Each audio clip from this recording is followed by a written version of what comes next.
it could work for Vaughn, right? Of course, we now know that True Detective Season 2 couldn't live up to its predecessor, and Vaughn's performance didn't help much. Whether he was threatening characters or reciting one of the series' notorious monologues, by the end of the season, it mainly served to remind us that everyone was watched when the laughs are intentional. Casting conclusion. For years after Wedding Crashers, Vaughn struggled with in Hollywood, often choosing roles that felt very out of place. There was the awkward attempt to become a romantic leading man, like in 2006 The Breakup. 2 years later, Vaughn starred opposite Reese Witherspoon in Four Christmases. In both cases, Vaughn's style of humor didn't match the rest of the movies. Fans longed to see him in the huge movies that made him popular. What they got was Couples Retreat and Fred Claus. Oh ho no. Getting older.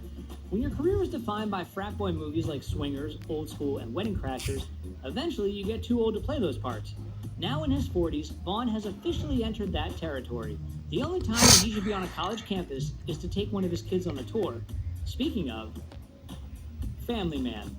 Another reason he may not be a top dog in Hollywood anymore, Vaughn's actually been married to Canadian realtor Kyla Weber for several years. They have 2 children together, daughter Lachlan and son Vernon. It's possible that Vaughn has slowed his pace to focus on being a husband and a dad. After over 30 years in the business, he may be tired of the grind.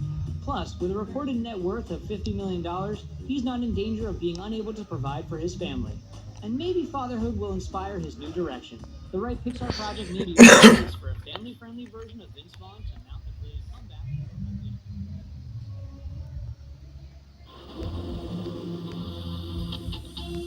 Taylor Lautner was poised to be the next big thing when the Twilight Saga was at its peak, and then he just wasn't. What went wrong? Twilight hype died. Lautner's co-stars Kristen Stewart and Robert Pattinson were clever with their careers. While still attached to the franchise, they both starred in other films, like 2009's Adventureland and 2011's Water for Elephants. As a result, the duo had an easier time transitioning to other roles post-Twilight. Lautner, however, only had a bit part in 2010's Valentine's Day to tide him over until the franchise was over. A source told The Hollywood Reporter, "It's not easy to move out of the shadow of a hit like Twilight, but he's still very young. There's time for Taylor to become more than just Jacob." His first star vehicle bombed. Lautner was a marquee name in 2011's Abduction, but the movie didn't do well at all. The film was critically panned, earning a measly Metascore of 25 and only scored 4% on Rotten Tomatoes.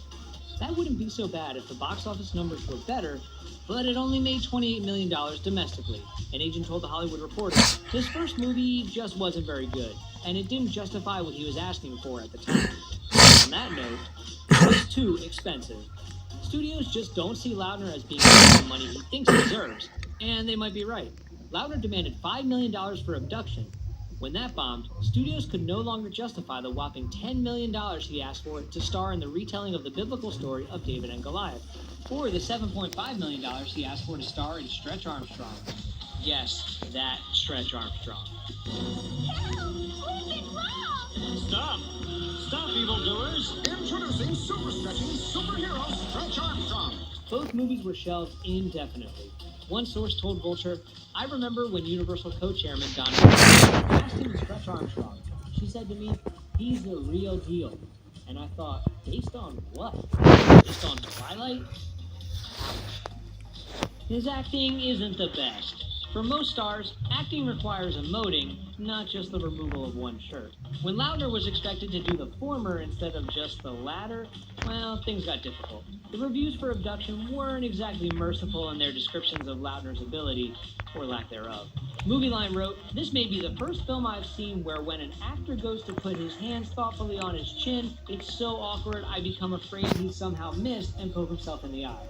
The Village voice Lautner looks like a stranger in his own performance. And Salon even went so far as to call Abduction a fourth-rate Hollywood thriller that bungles a lot of thievery from better movies, is entirely bereft of suspense or excitement, and features a leading man who absolutely, positively cannot act. If Lautner were more serious, Abduction's story would have weighed so heavily on his record.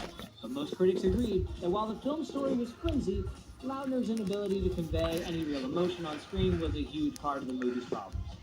No one bought his fomances. Lautner has had a lot of famous girlfriends with suspiciously convenient timing. He dated Lily Collins when they were promoting Abduction in 2011. When that didn't generate quite enough buzz, they made headlines when Us Weekly reported that they broke up a week before the premiere. When he had a cameo in Grown Ups 2 in 2013, Life and Style noted that he was dating Micah Monroe shortly before the movie hit theaters.